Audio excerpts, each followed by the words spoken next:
Hello and welcome back to the Catholic Guide to Sustainable Living. I hope you're enjoying these conversations. It's lovely to be with you again, and that perhaps you'll subscribe to the podcast. Now, today's conversation is going to be very practical. Sometimes we have theoretical ponderings on reality, universe and everything, but today I'm talking with two homesteaders who have become quite prominent in their Catholic agrarian back to the land kind of posse. One of them is Jason Craig, who is a part-time dairy homesteading farmer dude, along with lots of other Catholic apostolic activity.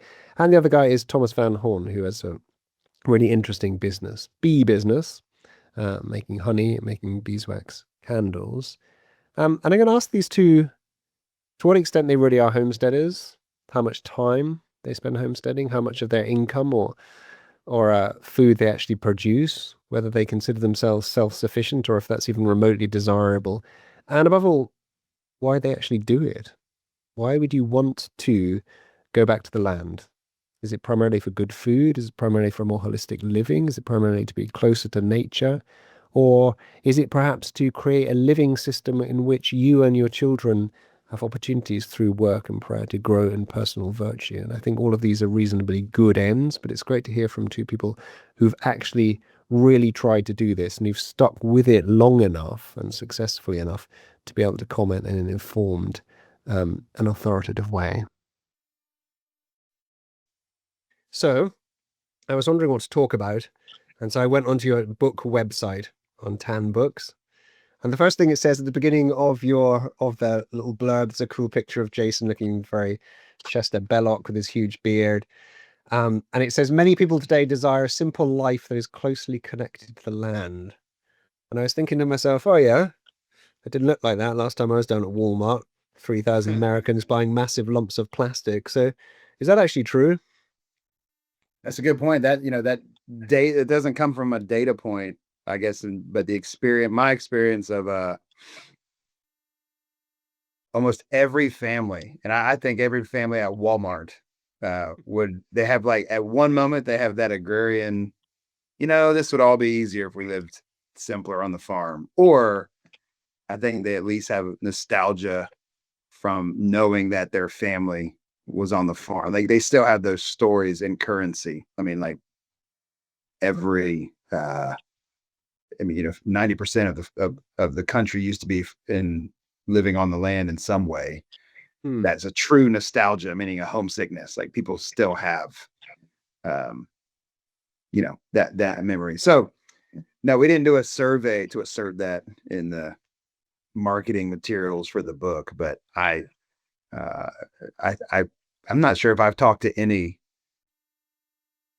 man who hasn't at least considered, maybe we should get some chickens at the least. No, I mean, there's plenty, I'm sure. I just don't know them.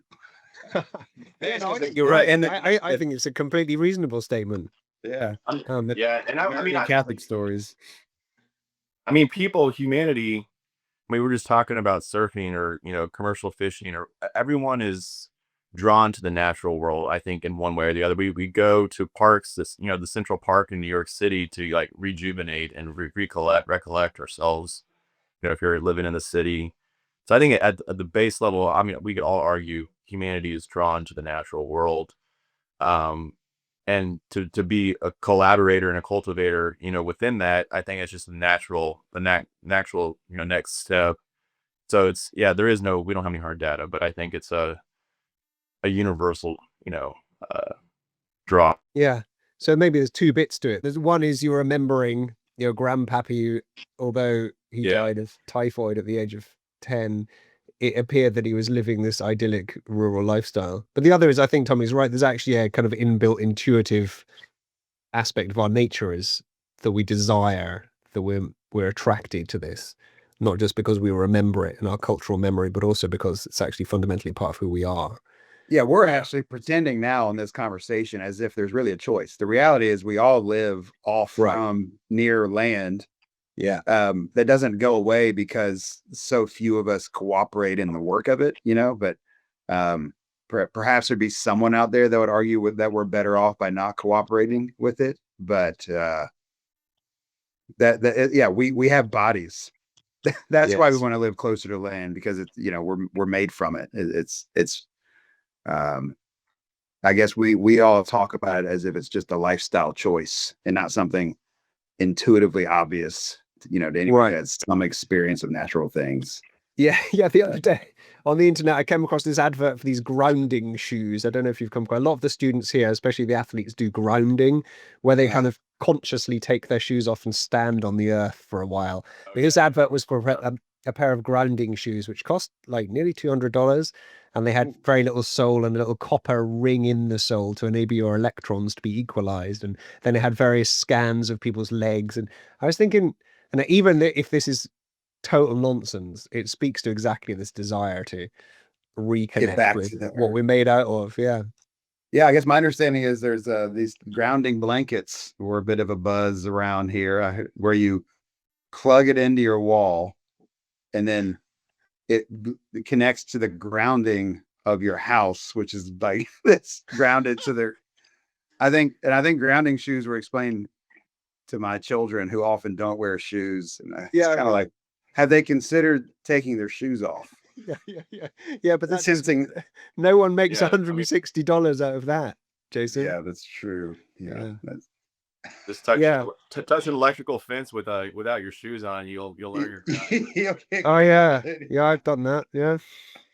Yeah, you probably do quite a lot of that, do you? You have electric fences around your beehives.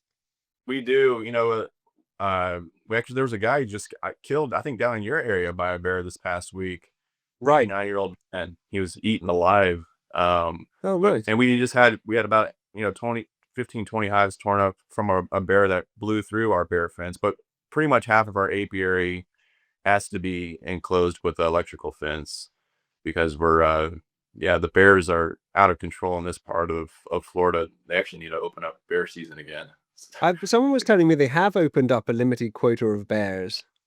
They've done it once in, I think, 10, 2011, somewhere in there, but then the environmentalist had had a fit about it, so they shut it down, I think, within 3 days. Okay. So, Yeah. yeah. Okay, well, now we've touched on bears and honey and things, maybe each of you could tell me, since you assert this natural desire to get back to nature, what it is that you are both doing. Maybe Tommy, you could go first. Sure. So currently, my wife and 4 children, we live in Northwest Florida, about an hour north of the Gulf of Mexico, north of Destin, Florida, a little town called Laurel Hill. We have 10 acres. We milk a cow. We have a couple beef cows, some pigs, and had chickens here and there, but we now just barter for eggs and we can get a lot cheaper. Garden, small orchard. And so that's kind of our homestead that we, maintain with the family. And it's really just kind of a sustenance thing for the family and in a way to kind of be connected and have a project and work together and reduce the food bill. I mean, substantially at this point now that the systems are set up. And then my livelihood, I run about 800 colonies of bees, primarily for honey production. We've dabbled in pollination. We've dabbled in, selling bees to other beekeepers, but really what I enjoy and what we have kind of, you know, grown proficient in is making a lot of honey. So we'll, make anywhere between 30 to 40 tons of honey each year. Tons. Tons, yeah. Oh, man. And we sell that to other beekeepers who have a retail business or other kind of local packers that pack it and sell it to grocery stores and such. So that's kind of really, and it's nice because it's very seasonal. I mean, Jason jokes about it's like I can never get a hold of Tommy for about 4 months of the year. So you can't. I mean, like it's kind of crazy from March until July, June. I guess maybe it's more than 4 months, but then it really backs off in the fall, the winter time, where we have more time as a family, go hunting, go on trips. And we've recently started a beeswax candle business as well. We've had this, about a 10-year supply of beeswax. I was just I was joking with my wife. I'm like, this is my IRA, I don't have a retirement fund, but So you've just been stockpiling Yeah. beeswax. Right. It doesn't go bad once you stockpile. Yeah. I mean, once you've rendered it down, you can keep the moths and stuff, the worms and stuff out of it. So we had a stockpile of beeswax, and we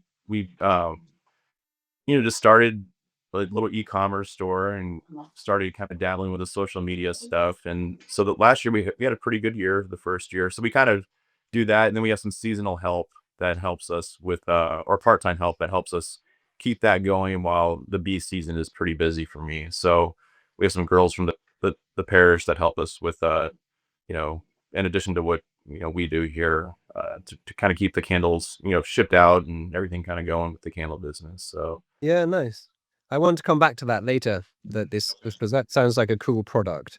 And I've talked to a few people about how we might help young Catholics find means of creating beautiful things to generate income to supplement whatever else they're doing. Nice one. Jason, apart from being superhero leader of Fraternus, I'm too sanguine to be a good leader, but Tommy's laughing. So we actually, so Tommy and I, and one of the reasons we wrote the book together is because we started at the same time, and Tommy was gravitated towards honey, and we gravitated towards towards milk. And but you're not in the same place at all. You never lived near each other. No, we're in Western North Carolina. Tommy's been moving here for about 14 years. Right? So he's always threatening.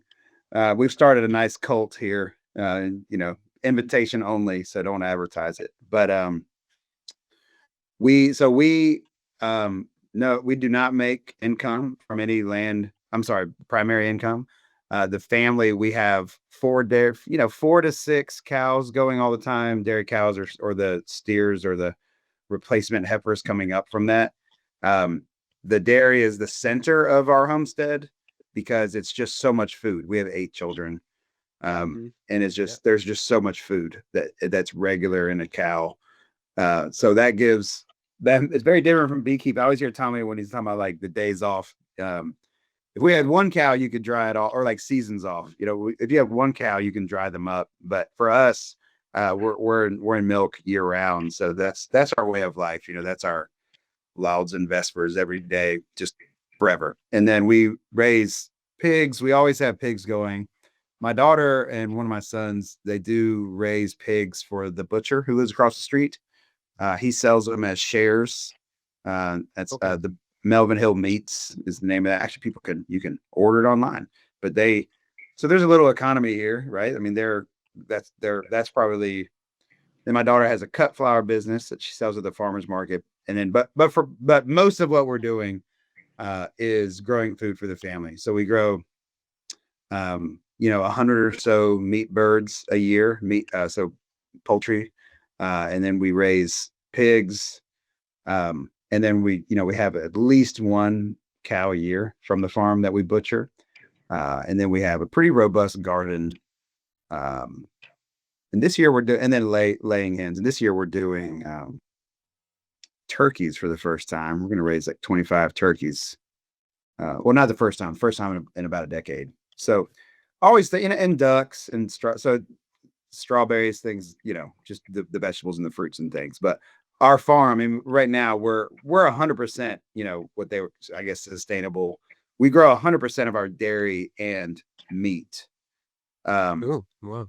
Although I do love sour cream from the store. I do. I don't make, but I wish I didn't, but I do. But all that milk, and we make some cheese and yogurt. And then I think we're probably about 60% of our like vegetable needs are from the farm. So for us at this point, it's not an income, but it's certainly not unnecessary at this point. We've kind of built our life where we have to grow at this point.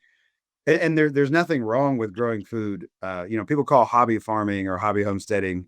They dismiss that as if it's unimportant or not worth doing or not real because it's not making money, which is just that's an error. If it's worth doing, you can, there's nothing wrong with growing it, even if you're not going to, starve to death if your crop of 3. No, well, that's what I always say. I mean, if we try our best in the backyard growing veggies, but we'd live for about a week if we didn't have any other source of income or vegetables.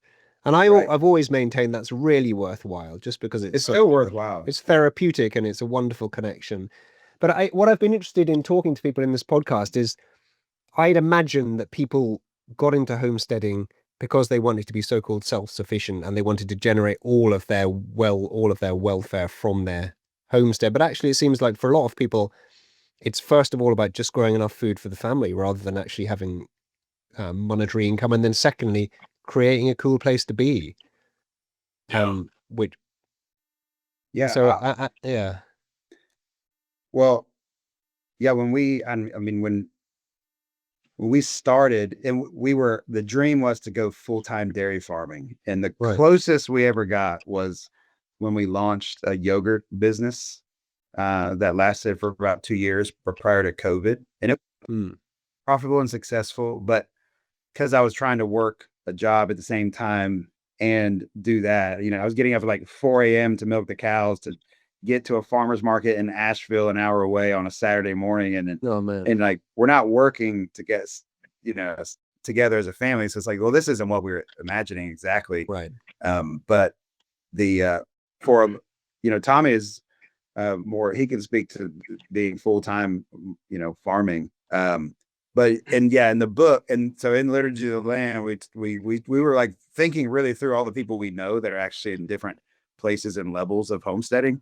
And it is important for people to understand the first goal should be, a lot of men, when they start, like, oh man, I would love to grow more food in my family. And then they start making the spreadsheets of how they're gonna, quarter the local market on foie gras, and it's really better to just focus on, like, what is the most abundant way, the things you can do to support your family. So, but in the book, we say, you're either probably going to be a hobby backyard guy, which is fine.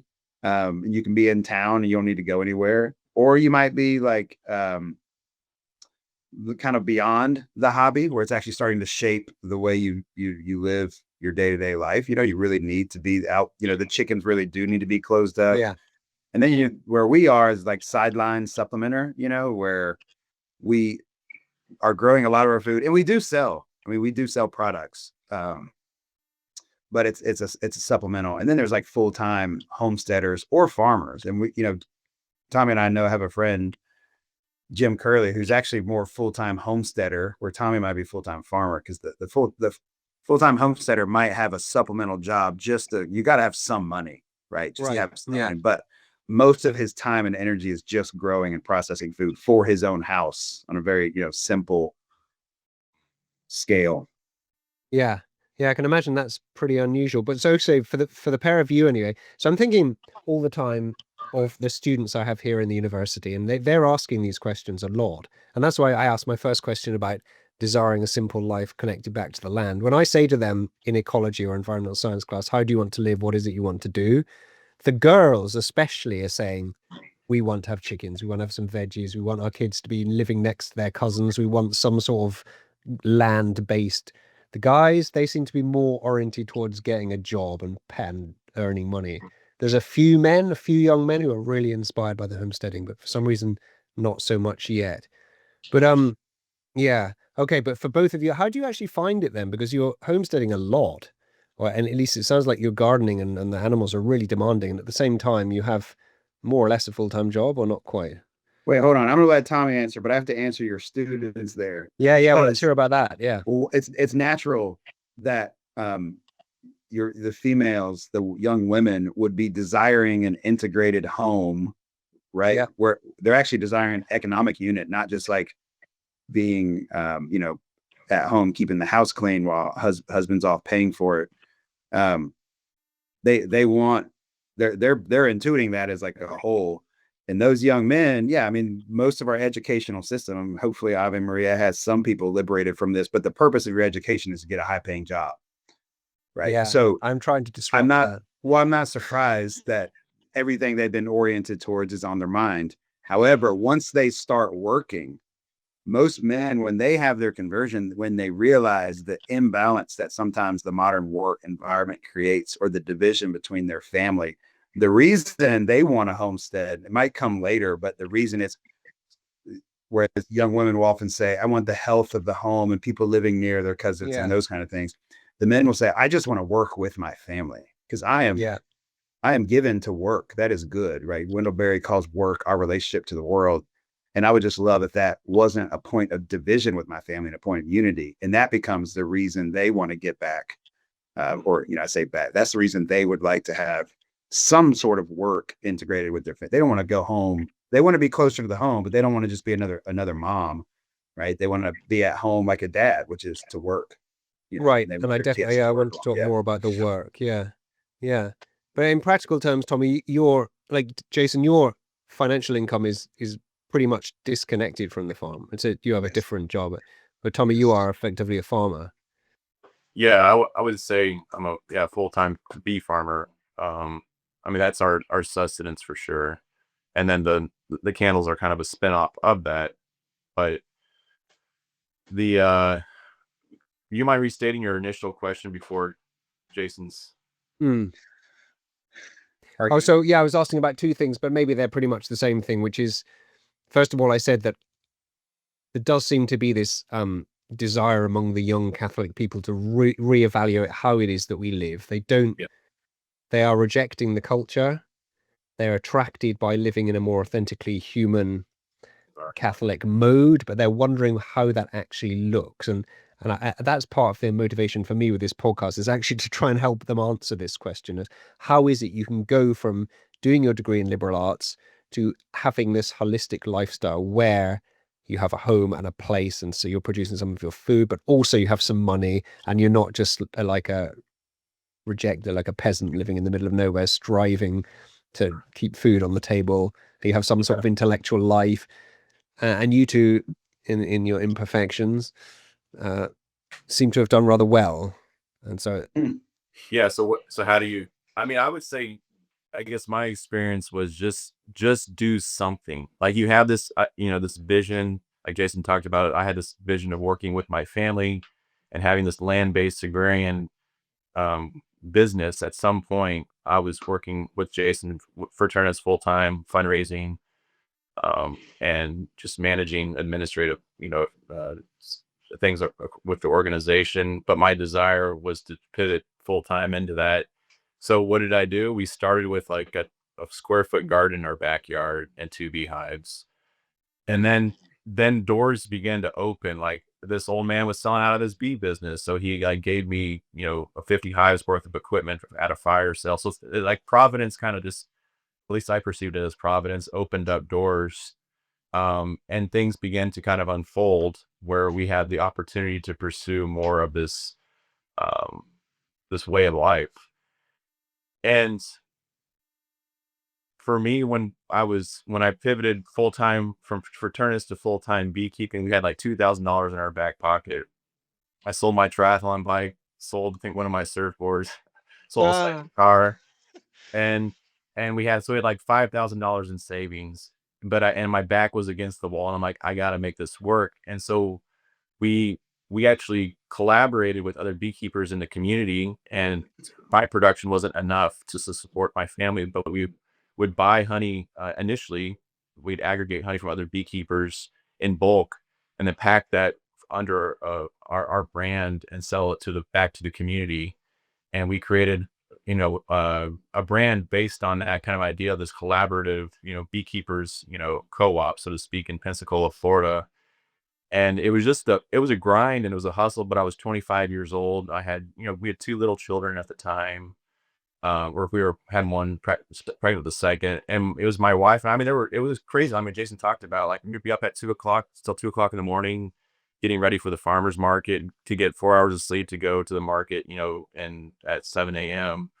Or 6 a.m. It was just, but it eventually we could back that down because we had momentum and we had something established, and a name, and some recognition in the community. So it kind of, there's got to be, if someone wants to make something happen on an entrepreneurial level, there is going to be a grind initially, unless you just have tons of cash. But I didn't have tons of cash, and you just have to kind of, put that sweat equity in, like with any kind of enterprise or any kind of educational pursuit.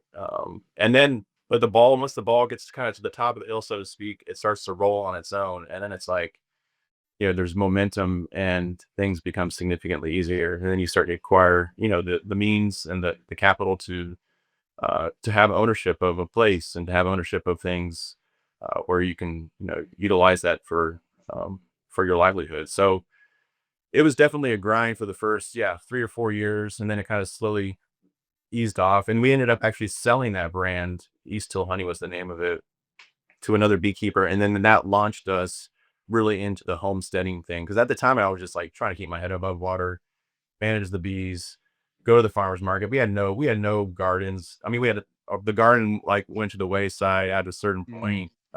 We had no farm animals, but when we sold East Hill Honey, sold the farmers market account, sold all the retail accounts, we could pivot to a seasonal beekeeping operation, which we currently operate, and then we jumped, head over heels into the homesteading endeavor where we finally planted the orchard and got the milk cow and got the pigs. And but it did look like Yeah. that for the first, I mean, for, like, honestly, for the first 8 years, it was just like trying to make it with bees. And for better or worse, but we did. I mean, but it wasn't, we had to make a pivot at some point to free up the time and the capital to get into the homestead. So, Yeah. So you were engaged at different levels of. I've been thinking about how you establish, and Jason was mentioning it a moment there ago, how you establish a local economy. mm, I've been also talking in here about the fact that we're so reliant on this massive industrial food production and distribution system, and that part of the solution to that perhaps is to establish these local cash and barter-based economies. And Jason mentioned the sales of the milk and there's some cut flowers, and now you're talking there about what level are you selling your honey, just as a raw product or as an added value candle product and so on. And I'm thinking about how it is that Catholics might be able to create their own crafts or their own added value products, which will enable them to have the sort of homestead food, vegetable production thing while making some money on the side, and perhaps not having a professional career or some sort of clerical career. So I don't know what you think about that. It seems there's a real good in producing something beautiful, high value, enduring, of good quality. yeah, absolutely. I mean, I think the Amish have, theologically a lot of things wrong, but what they've done is they've maintained a culture and a way of life, and they maintained this idea of craft. Like, if you want something done this way, go to the Amish or go to the Mennonites. And I think it'd be worth pursuing, like, what are they doing, to maintain that and to encourage that. I mean, a lot of it's like Jason kind of alluded to, was the education. The Mennonites stopped sending the boys to school at eighth grade. They get their formal education done by eighth grade, and then they apprentice with a master craftsman for the next 4 years, and to learn the woodworking or learn the farming or whatever it is. And then by the time they're 18 years old, they're competent, they're capable, they have the skill set to produce goods for the family and the necessary cash. And it's all kind of done in this local economy. And they're getting married, they're able to get married if the spouse is presented, I mean, at a Mhm. young age, whereas we think we have to have it all financially figured out as kind of the narrative in today's world. With have be financially secure before you can get married. So I've always been kind of attracted to that I idea. got married about 30 years before I was financially secure, which actually hadn't happened yet. Yeah. It forces your hand, I think. Have the kids have just struggle, but Yes, it does. Yeah. yeah, yeah. Yeah, no, you're right. I mean, I was talking to Lorraine Bennett, who recently wrote this book called A Little Way of Living with Less. She's the lady who wrote the Catholic Temperaments books. But she was Mhm. saying when she got rid of most of her stuff, the one thing she couldn't get rid of was an Amish table because it was so beautifully crafted. And she kept it under a bed for ages because she couldn't get rid of it emotionally. And then she gave it to one of her kids. But yeah, Yeah, I would. craft is So good. to that point, and to your question of like, how do you do it, and what's the path? Mm. John. I'm sure there's probably hopefully a lot of lovers of John Senior out there, and a lot of times we look at like this ideal of like the Catholic village or like productive homes or like craftsmen and beauty. And he makes a really good point, which, and I agree with this wholeheartedly. The longer I am sort of out here, and we live rural, you don't have to live rural to be homesteading, but it helps when there's kind of a shared culture around you somewhat. Um, it's actually too accessible to it. It's not that hard. But what most people actually aren't willing to do, and what John Senior, the reason I bring up John Senior is they're not actually willing to be poor. And what they really want is the farm style house of what you're probably popping up all over the world, that for aesthetic purposes, right? So they want the wraparound porch because it looks pretty, whereas the wraparound porch was invented because it cooled the air that before it went into the house, right? So they want a backdrop for their selfies, and what they really want is the aesthetic and the lifestyle brand of the farmhouse life. And I'm not saying that's okay, whatever, but that's just another brand.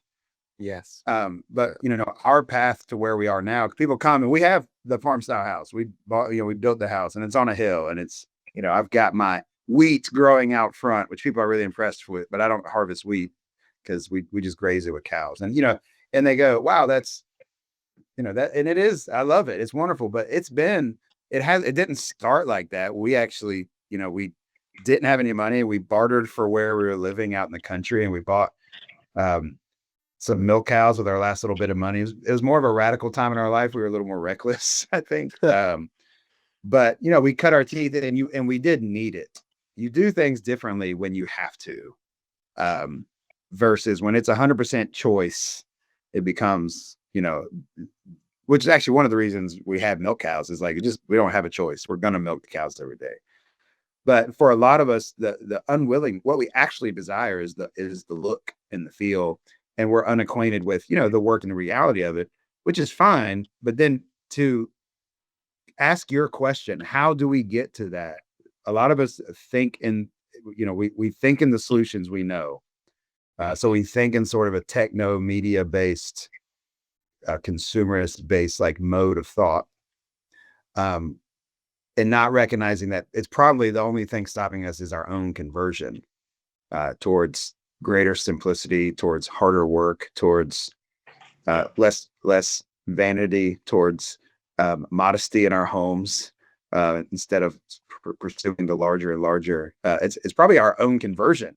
So it's the reason the Amish can do it is they might not have this. They have a lot of heresy and error, but we might be lacking a lot of conversions that would make this really easy. And then to Tommy's point, once you're out there, once you're off Zillow and you're just where you are, it's just amazing how many opportunities there are in a local community. I mean, in a place, there's really a lot of opportunities. And especially, and I mean, because we have people around us that are,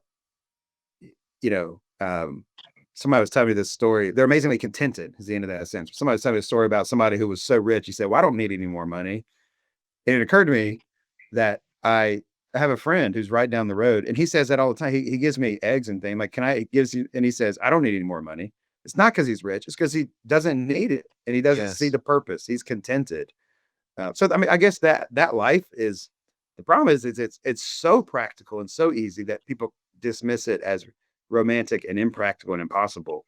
Now, this is issues of like relocation and purchasing land. That is a whole very complicated thing. But in the actual life of it, there is, and even for our children, the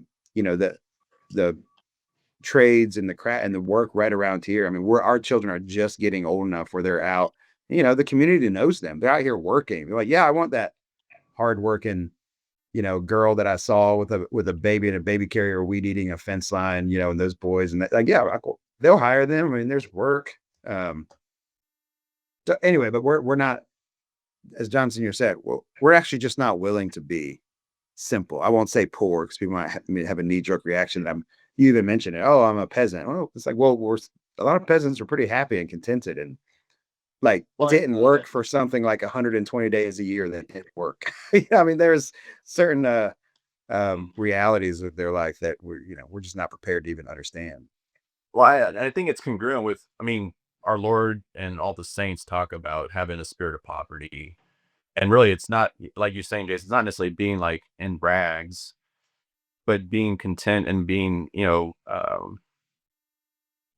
wanting beyond what we can really afford, what we really truly need, having a simple way of but pursuing the good in that, pursuing the not just settling for destitute, but just having the simplicity, having a spirit of poverty. I think goes a long way with. We all grow up in this state of life that what we have, our parents have. We leave the home, and if you come from a middle upper class family, and your parents have this great house, and then suburbs, and all the newest gadgets. You kind of have this expectation you're going to continue to have that, but the reality is, if you're really, if you're trying to pivot and change your way of life and not have a high paying job and a high stress job, there has to be a certain detachment from those things to be able to make that transition. And to transition without debt is a huge thing, or as little debt as possible. I think that really simplifies this move from a consumer way of life to more of a producer. Is to minimize the debt load for sure. Yeah. So then homesteading isn't something you kind of tack on. It really is. Yeah. It's a fundamental. It actually requires personal conversion, and in fact, a sort of Catholic conversion, a Christian conversion. Yes. Well, I think no, it is something you can tack on, right? Okay. That's why we make these quadrants. I mean, in the Liturgy Land book, we there's like a spectrum, right? Because fundamentally, what are we talking about? What's the difference? Like, what's the difference between the way of life that we're really talking about? And it's a productive home versus a consuming home. So Okay. does your home, like the ultimate suburban home, is one that goes out to do everything it does and it comes home to consume, right? It doesn't produce everything it does, from education to sports to work to entertainment, is from the outside brought in to consume, right? So it might be approximate, like Netflix is brought into the home to consume, or you go out to the movies. But either way, it's not making its own entertainment, So the homestead is a productive home. That's the essential quality of it, is that Okay. it's producing what it needs for itself. So yeah, you can tack on a tomato plant on the back porch of your apartment, and you're a productive home. So yes, but I guess the farther you go towards the logic of that tomato on the back porch, I would say yes, allowing the conversion of it. It has the land itself and nature, as God created it, has a different logic from the consumerist economy. And the more you're converted towards it, it draws you to something. You just see things differently. You experience it. And I've just more and more realized, it's, for me, I didn't grow up this way. It is a conversion, a completely different mode of thought. Yeah. Instead of just another economic decision. Right. And the further, presumably, I mean, I don't know. I was raised by pretty much hippie parents with a substantial rejection of the system, and I wasn't a Catholic at all. But it seems like as you move down this trajectory towards homesteading, presumably looking back at our financial, economic, agricultural system, it must just look more and more appalling, or more and more contrary to our nature. Whereas when you're 100% consumer and you're just a complete stooge to the system, then perhaps it's rather comfortable and nice. Well, my friend is across the street, so he's a Catholic guy, and he was a banker, and now he's a butcher, and he has a little butcher shop, and he had this conversion before he left the bank, Right.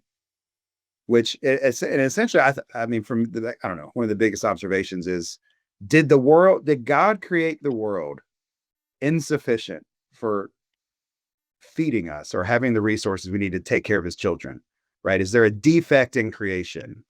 And can we work the garden and keep it? Meaning the agency and the work and the will of man on the land, does it produce more fruitfulness, or does it essentially use a resource? And that's the biggest, when I hear the logic of the modern industrial situation. And I know people, as soon as I say that, people dismiss this conversation altogether, which shows how ingrained that we really believe. That's the point. We believe that that what I'm saying is romantic nonsense, theologizing something that's impossible, not practical. Get your religion back into the mystical emotive sphere and stay out of, the reality of economics. You want to be Luddite, romantic, but did God create the world defective? That the only way to understand work and providing is inputs, outputs, use, export, like a finite resource that must be guarded, fought over, and traded profitably. Or can local and actual economies exist based off the fruitfulness of the land? I mean, this is the biggest thing about that. It just blows my mind about the homesteading is when you work in accord with nature, it becomes more perfect. It becomes better. It's not just used up.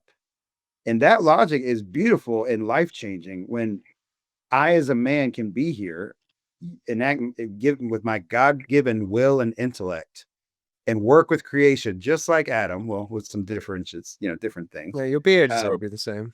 Yeah, that's right.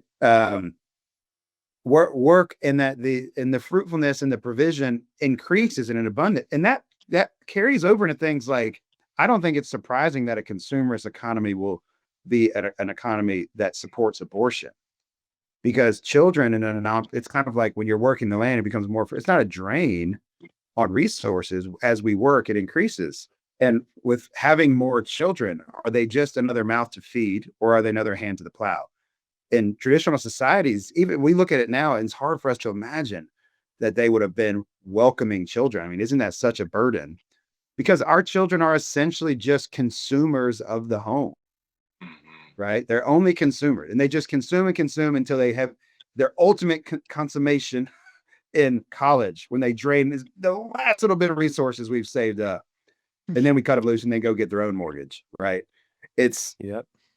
So anyway, that logic of fruitfulness isn't in the modern our modern economic vision, and that's a deficiency of our own imagination. We can't even imagine something different. That's an incredibly important point. And actually, I was reading a scientific paper that just came out yesterday, I think, which is saying that within, and I want to move on to stewardship, but within conservation biology, there is still this pervasive sense that the problem with nature conservation, or the human impact on nature, is really a function of poor people and of overpopulation still.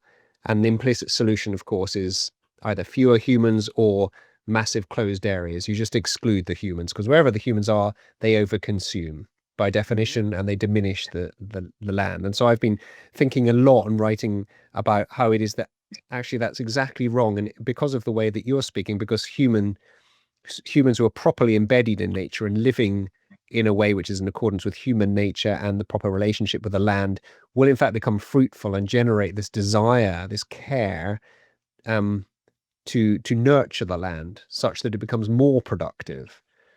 And it seems you're saying the same thing, I think. This incredibly... Yeah, I would agree. I mean, I think that I know that you and I have discussed this, that the conservation movements and the different, the Aldo Leopold and the different visions of it, but it's clearly just a lack of imagination at this point for someone to just say the answer to conservation is we have places where we can we have reservations of humanity that will be squalorly, right? And pollutants, and then we'll put up a wall and we'll have reservations where nature exists unexploited, as if those are the only options. And that is, and we refuse. But this would be a failure of conversion. We refuse to think that there could be another way, because that would involve me like not ordering Amazon 3 times a day or something like that, and which is obviously not an option. I mean, come on, that's crazy. So yeah, it's interesting because in conservation biology, there's still 2 strands. There really are 2 strands, one of which is this human exclusionist philosophy, but the other one is all about indigenous stewardship and all about local users and local knowledge and so on. So that really is embraced and it's really happening. And I think it is this recognition. It's exactly what you're saying, but it seems that there's also this kind of higher level and really deeply ingrained notion that humans are bad.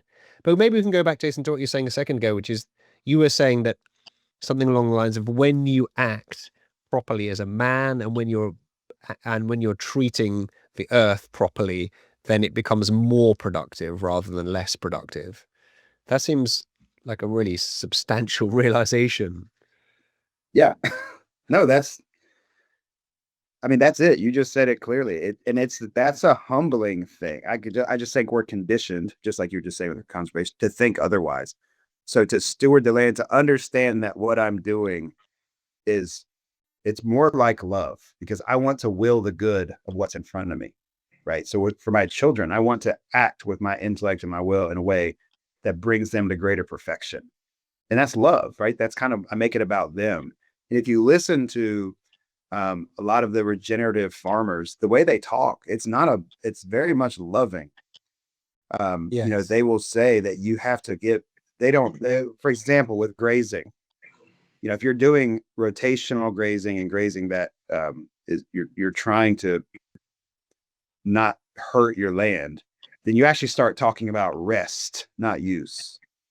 So an industrial farming attitude is, how much can I get out of this land? And these regenerative farmers, actually, it's kind of like leisure is the basis of culture. It's like leisure for the grass is the basis of health. If you give it enough rest in between grazing, it rejuvenates itself to a greater degree than what it existed before. It recreates. It's like a recreation for nature. It recreates it. And if you're using your cows, a cow gives back 80% of what it eats in the form of manure, which is of greater value than what the grass gave away.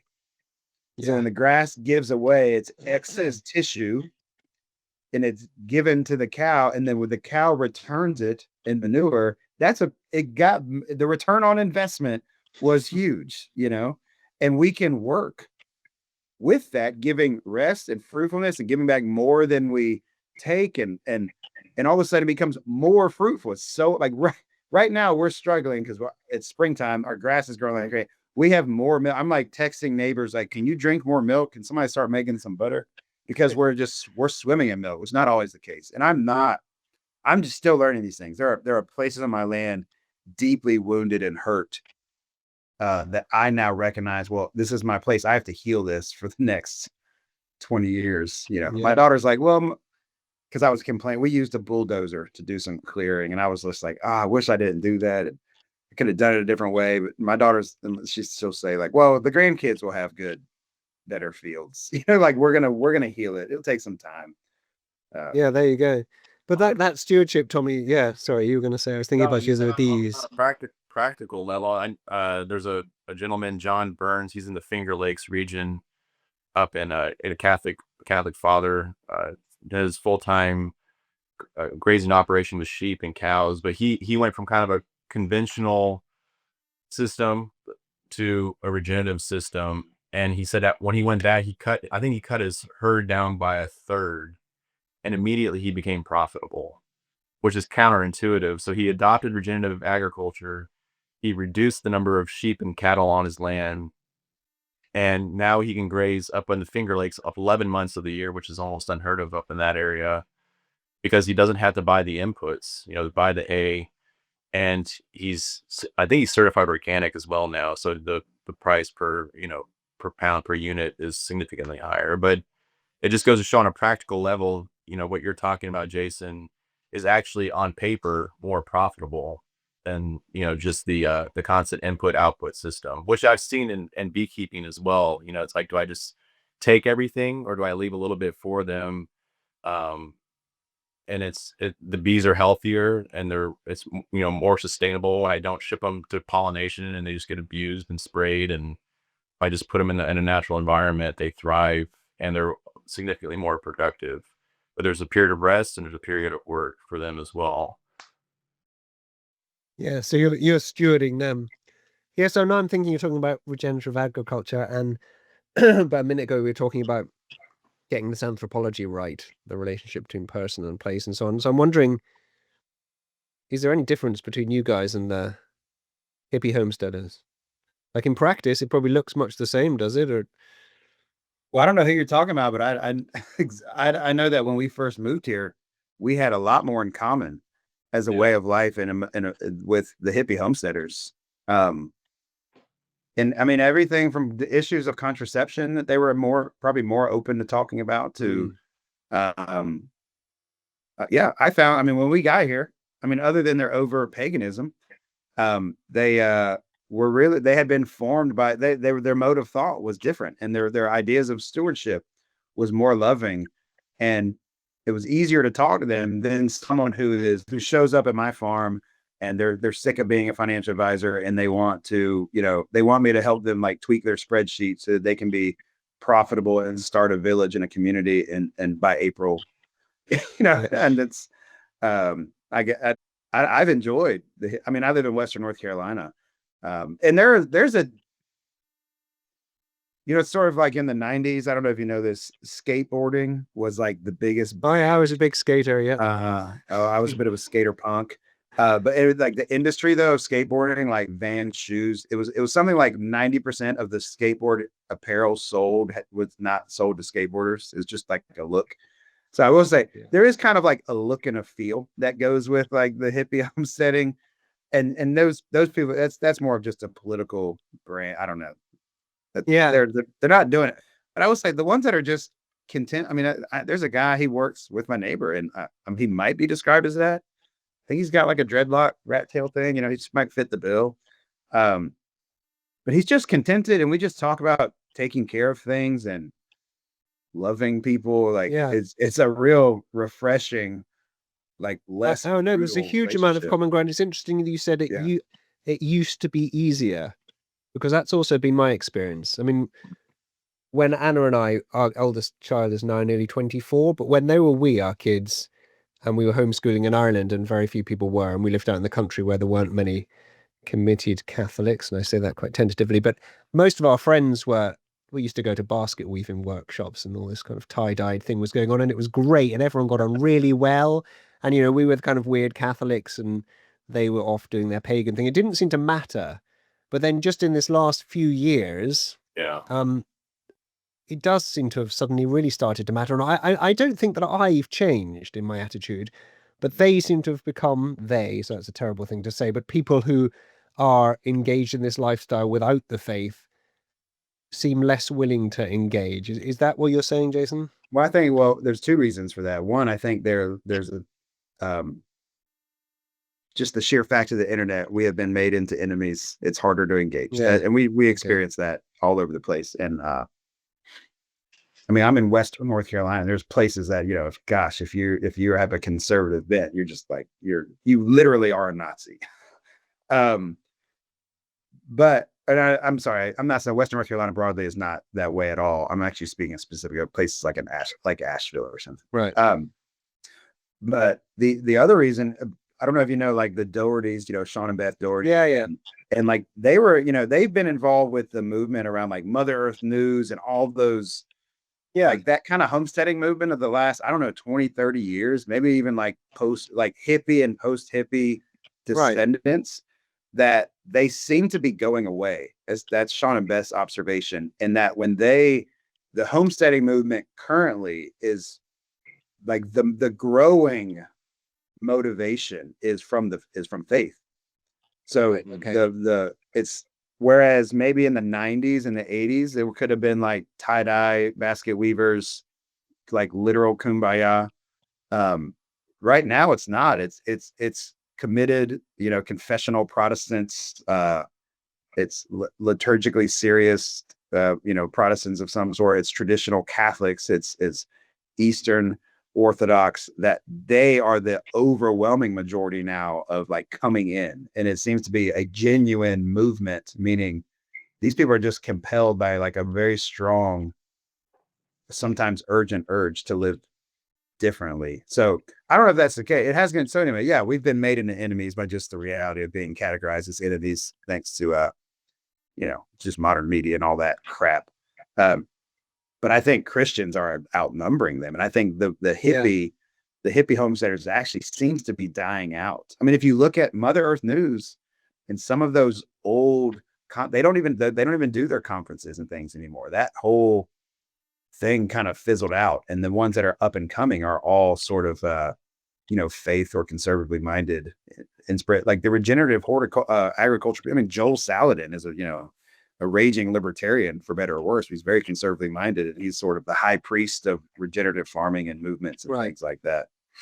The people actually making it work as an economic, familial, local culture, religious, they're religious people. They're not hippies. Yeah. And is that just because homesteading's so difficult, you actually need a rather robust intellectual practical framework for doing it? Like if you've just been relatively flaky, it disintegrates? Or it seems to me that there's a very kids. Yeah, tell me then. Yeah, it's me. Yeah, the concept of redemptive suffering. I mean, of life and death. It's funny you should say that, kids, redemptive suffering. Yeah. But it all goes hand in hand. Yeah, if you're not willing to suffer, it's not. Why would you do it? My father-in-law, who I love, he comes out and he's like, I could go to Dollar General and get a gallon of milk in a less, shorter amount of time than it takes for you guys to milk this out. But I'm like, well, you're missing the whole point, like the whole process and experience, and the food is way better on top of that. Yeah. So it's just I don't know. Yeah, our vision is much more. I don't want to use the word holistic. Much more integrated with all of reality of life. That is that the economic productive house involves its children. It has to do with our faith, our productivity, our consumption. All those things integrate, and then children force the issue further, and they can augment it. Like I had no problem getting on this podcast today. It would have been harder 5 years ago when all the kids were younger, but I've got child labor everywhere now, Fantastic. Whereas if it's just pure choice and rebellion against the man in society, well, eventually you can make a different choice. Whereas I can tell you at this point, we can't change. Like we're there. We're not. I mean, what it would do to, I don't know how we would economically restructure. I came out right now. I'm even having, again, we talk about failure of imagination. Like I can't even now imagine what we would do if it's like, hey, let's sell the cows on the farm and the kids are like, and do what? I mean, right. Just sit there. It's not even Netflix. Yeah. Right. Whereas if you're in a society of complete consume, like everything is consumer choices, right? That's the essence of our life is what we're going to buy next. Or go next. What are we going to go do? What are we going to go buy? Like we just don't have those choices. If that's your mode, then you might have to go like, well, let's go start a homestead, But once you're established in it and it's your way of life, it doesn't reverses easily, or at least this is how I'm in my experience. It becomes who you are. Whereas maybe the hippies, just I don't know. Maybe I might be speaking out of turn. I don't know that, but they gave it. That is dangerous. Yeah, but it seems logical now to ask. Your book's called The Liturgy of the Land. You're talking now about this framework of living. What's the liturgy of the land about? And we're running out of time, unfortunately, but I really want to understand this a bit more. I have read the book and I liked it. Yeah, I mean, originally it was Jason and I were talking like the land of milk and honey, since that was our background. But it was proposed by Tan to, that it be the liturgy of the land. This work, the work of the land. There's a sacredness and there's a reality of working the land that ties us to the natural world, but also to the divine. And it kind of, really just encompasses kind of everything that we've been talking about. Yeah. I think that was, they proposed it. I think it sounded good and alliteration might sell well, but then upon reflection, because we had already, I think we were pretty deep in already the manuscript, I think.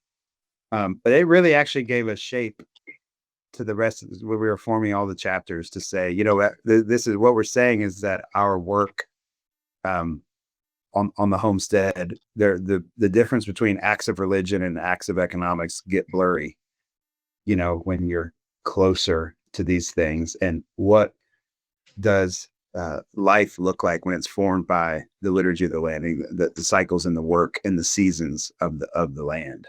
And I know that upon research, it was interesting that in the early church, they were trying to come up with words to describe Christian worship, and it was difficult for them because some of the words they were using, like liturgy, could also be used to describe working in the soil, right, and on the land. And so, that was, and Augustine didn't really like that. He wanted it to be higher. But for us, it's like, yeah, that it is a little blurry between. And I think this is kind of that Benedictine beauty. I don't want to even say ideal because it's a reality. It's not. It's the Benedictine reality of really integrating work and prayer constantly becomes So that's what the book is about, is very much though, what does that do to us? And for that to happen, um, what's the logic when we think of time? When you deindustrialize your family, things like 9 to 5. Well, where did that come from? And why is Saturday not a working day? And like how you realize like everything you do is like born from the factory.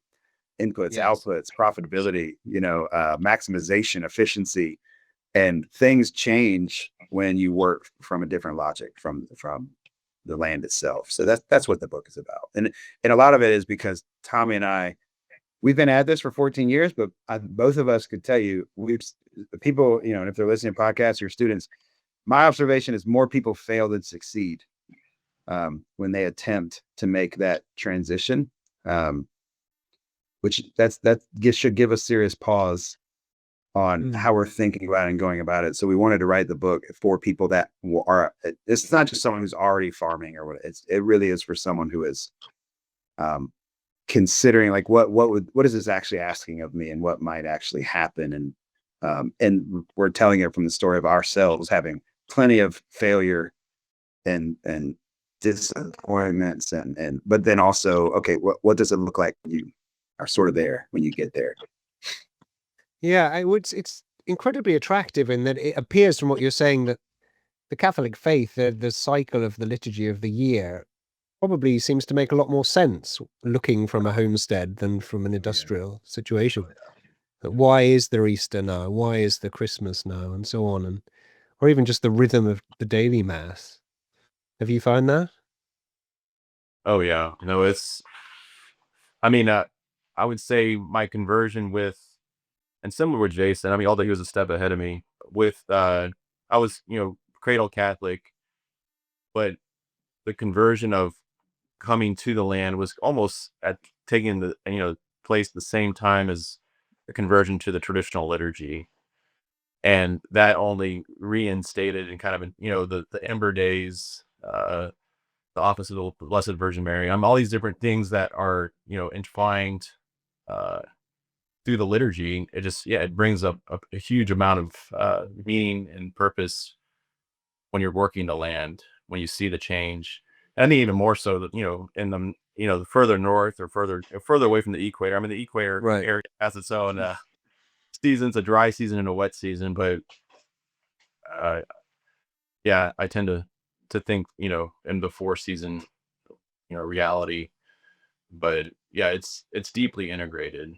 And It would be kind of, yeah, there's an integration of the cosmos itself. It just even we just experienced this because of like where Easter came this year, where there was like a busting excitement during Lent, which felt a little weird because some of the Yeah. flowers were already blooming, but there wasn't fruitfulness yet because things aren't really growing yet. There's a lot of seeds in the ground.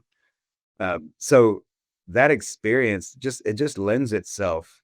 Uh, these things are intertwined and they did grow up together. Yes. Whereas in our, even in the modern, like liturgy wars and debates about these things, like again, everything becomes about like, well, what are we going to choose to do instead of just inheriting and jumping in the stream of its reality? It's like it's just this.